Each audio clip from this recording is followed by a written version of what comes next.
হয়, পুৰুষৰ সমান্তৰালকৈ মহিলাসকলেও আচলতে কৃষি কৰ্মৰ জৰিয়তে এক সুন্দৰ নিদৰ্শন দাঙি ধৰিছে।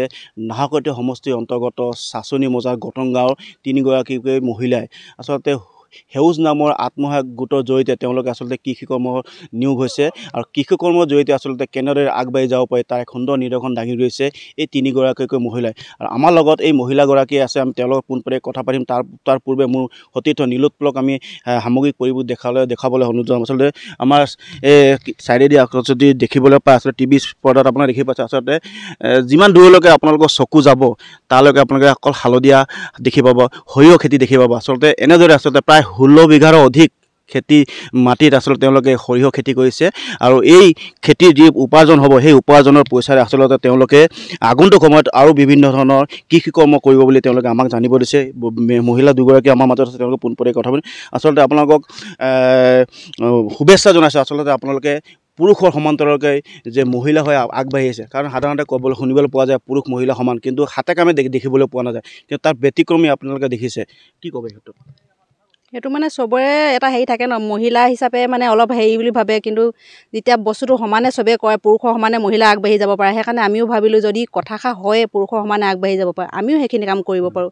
যিখিনি কাম আমি নিজে কৰিব পৰা নাই সেইখিনি ধৰি লওক ট্ৰেক্টৰ লগোৱা, জেৰুৱা দিয়া, সেইখিনি আমি মানুহ লগাইছোঁ। বাকীখিনি কাম আমি কোৰ মৰা, কিবা কিবি শাক পাচলি দিয়া, সেইফালে লাই দিছোঁ ছাইডত, আমি এনেকুৱাকৈ মানে ৰঙালাও দিছোঁ, সেইবিলাক আমি নিজে কৰিছোঁ। মানে সেইখিনিতো চবেই নিজে কৰিব পৰা বুলি ভাবিছোঁ আৰু সেইখিনি কাম মানে আচলতে সাধাৰণতে দেখিবলৈ পোৱা যায় বৰ্তমান ডিজিটেল যুগ, মহিলাসকলে দেখিবলৈ পোৱা যায় যে ছ'চিয়েল মিডিয়াত ব্যস্ত থাকে বহুত সময়, কিন্তু তাৰ বিপৰীতে আপোনালোকে দেখিছোঁ কৃষি কৰ্মত আপোনালোকে সেই সময়টো ব্যৱহাৰ কৰিছে। কি ক'ব এই ক্ষেত্ৰত?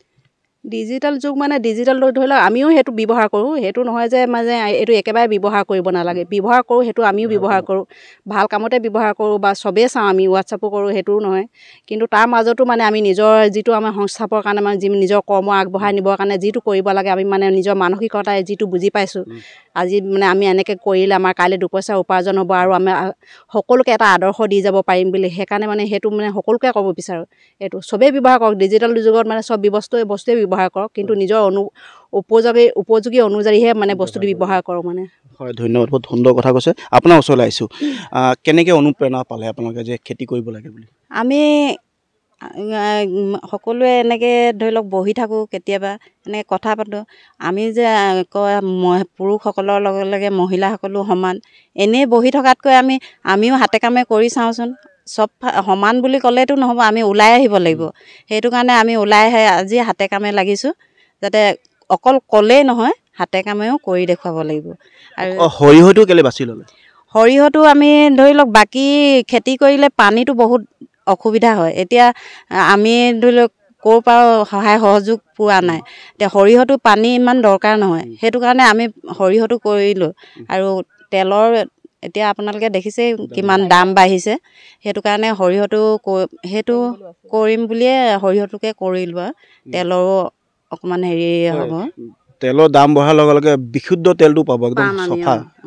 হয়, আমি ধৰি লওক ভেজাল তেলটোৰ পৰা আমি বিশুদ্ধ তেলটো ঘৰতে পাম। আৰু তাৰ কাৰণে যথেষ্ট টকা পইচাৰ প্ৰয়োজন হৈছে, ক'ৰ পৰা কেনেকৈ? টকা পইচা আমাৰ হয় প্ৰয়োজন। আমাৰ আজি এতিয়া এই 16 বিঘা আমি সৰিয়হ খেতি কৰিছোঁ, তাত আমাৰ হৈছে 80,000 ওপৰে গৈছে।